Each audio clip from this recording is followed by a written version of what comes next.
Chapter 2: New Kings and Kingdoms. Many new dynasties emerged after the 7th century.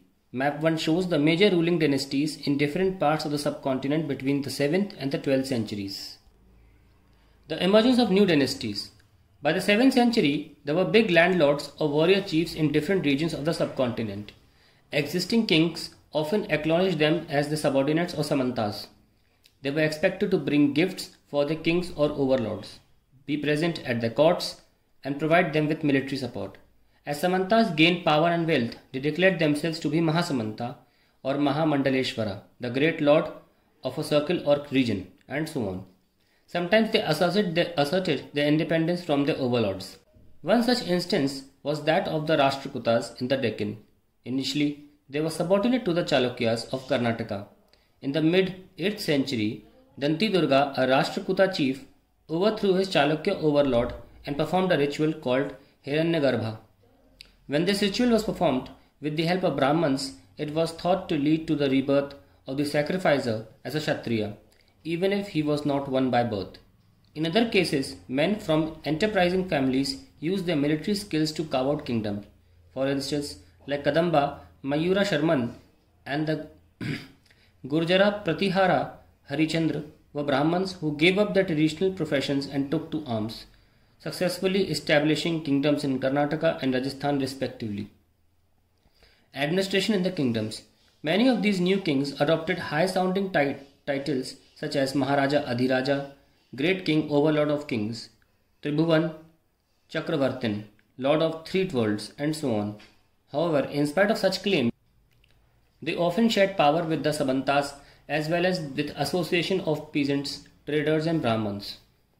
In each of these states, resources were obtained from the producers, that is, peasants, cattle keepers, artisans, who were often persuaded or compelled to surrender part of what they produced. Sometimes they were claimed as rent due to a lord who asserted that he owned the land. Revenue was also collected from traders. The inscriptions of the Cholas who ruled in Tamil Nadu refer to more than 400 terms for different kinds of taxes. The most frequently mentioned tax is Vetti, taken not in cash but in the form of forced labor, and Kadamai or land revenue. There were also taxes on thatching the house, the use of ladder to climb palm trees, or cess on succession to family property, etc. These resources were used to finance the king's establishment, as well as the construction of temples and forts. They were also used to fight wars, which were in turn expected to lead to the acquisition of wealth in the form of plunder and access to land as well as trade routes. The functionaries of collecting revenue were generally recruited from influential families and positions were often hereditary. This was true about the army as well. In many cases, close relatives of the king held these positions. Prashastis and land grants. Prashastis contain details that may not be literally true, but they tell us how rulers wanted to depict themselves as valiant, victorious warriors, for example. These were composed by learned Brahmins who occasionally helped in the administration. The achievements of Nagabhatta. Many rulers described the achievements in Prashastis. You read about the Prashasti of the Gupta ruler Samudragupta in the last year.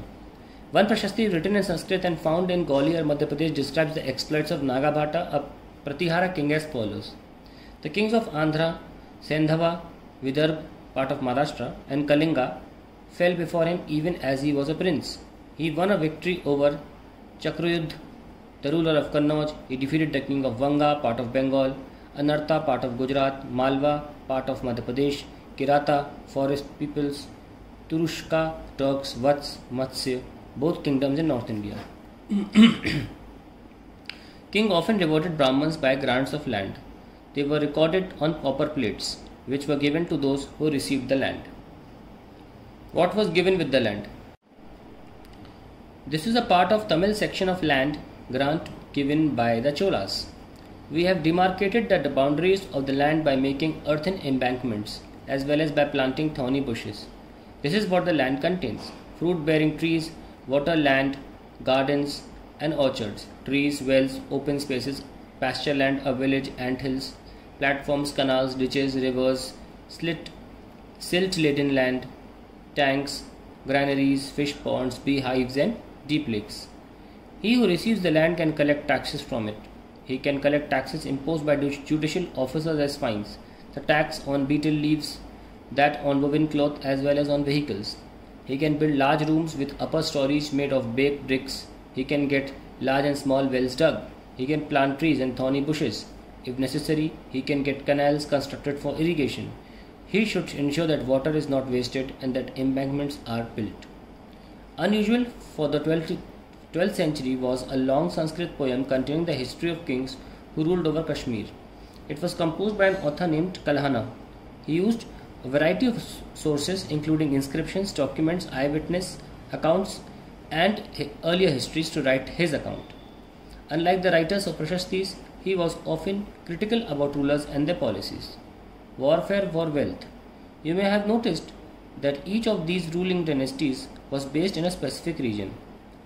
At the same time, they tried to control other areas. One particularly prized area was the city of Kannauj in the Ganga Valley. For centuries, rulers belonging to the Gujarat, Pratihara, Rashtrakuta and Pala dynasties fought for control over Kannauj. Because there were three parties in this long drawn conflict, historians often describe it as the tripartite struggle. As we will see, rulers also tried to demonstrate their power and resources by building large temples. So when they attacked one another kingdom, they often chose to target temples, which were sometimes extremely rich. One of the best known of such rulers is Sultan Mahmud Ghazni, Afghanistan. He ruled from 997 to 1030 for 33 years and extended control over parts of Central Asia, Iran, and northwestern part of the subcontinent.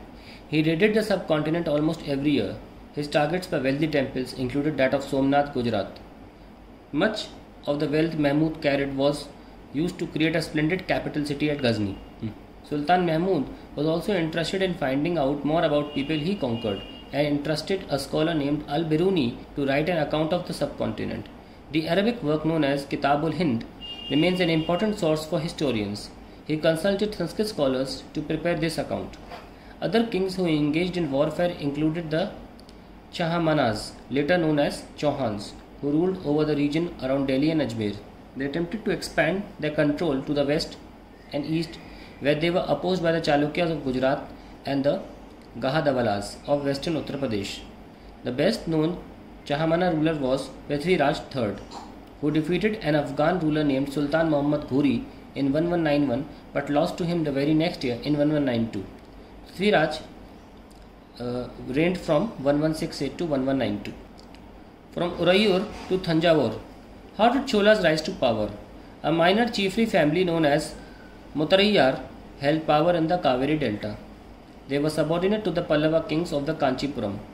Vijayalaya, who belonged to the ancient chiefly family of the Cholas from Urayur, captured the delta from the Muttarayyar in the middle of the 9th century.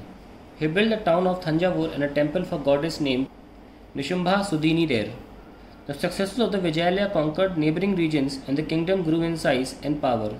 The Pandyan and the Pallava territories to the south and north were made part of this kingdom. Rajaraja I, considered the most powerful Chola ruler, became king in 1985 and expanded control over most of these areas. He also recognized the administration of the empire. Rajaraja's son Rajendra I continued his policies and even raided the Ganga Valley, Sri Lanka and countries of Southeast Asia, developing a navy for these expeditions. Splendid temples and bronze sculpture. The big temples of Thanjavur and Gangai Konda Cholapuram, built by Rajaraja and Rajendra, are architectural and cultural marvels. Chola temples often became the nuclei of settlements which grew around him. These were centers of craft production. Temples were also endowed with land by rulers as well as others. The produce of this land went into maintaining all the specialists who worked at the temple and very often lived near it: priests, garland makers, cooks, sweepers, musicians, dancers, etc. In other words, temples were not only places of worship, they were the hub of economic, social and cultural life as well. Amongst the craft associated with temples, the making of bronze images was most distinctive. Chola bronze images are considered amongst the finest in the world. While most images were of deities, sometimes images were made of devotees as well. Agriculture and irrigation. Many of the achievements of the Cholas were made possible through new developments in agriculture. Look at map 2 again. Notice that the river Kaveri branches off into several small channels before emptying into Bay of Bengal. These channels overflow frequently, depositing fertile soils on the banks. Water from the channels also provides the necessary moisture for agriculture, particularly the cultivation of rice. Although agriculture had developed earlier in other parts of Tamil Nadu, it was only from 5th or 6th century that this area was opened up for large-scale cultivation. Forests had to be cleared in some regions. Land had to be levelled in other areas. In Delta region, embankments had to be built to prevent flooding and canals had to be constructed to carry water to the fields. In many areas, 2 crops were grown in a year. In many cases, it was necessary to water crops artificially. A variety of methods were used for irrigation. In some areas, wells were dug. In other places, huge tanks were constructed to collect rainwater. Remember that irrigation works require planning, organizing labor and resources, maintaining these works and deciding on how water is to be shared. Most of the new rulers as well as people living in villages took an active interest in these activities. The administration of the empire. How was the administration organized? Settlements of peasants known as Ur became prosperous with the spirit of irrigation agriculture. Groups of such villages formed large units called Nadu. The village council and the Nadu performed several administrative functions including dispensing justice and collecting taxes. Rich peasants and Vilala caste exercised considerable amount over affairs of the Nadu under supervision of central Chola government. The Chola kings gave rich landowners titles like Mavinda Velan or peasants serving 3 kings, Arayar chief, etc. as marks of respect and entrusted them with important offices of the state of the center. Types of land.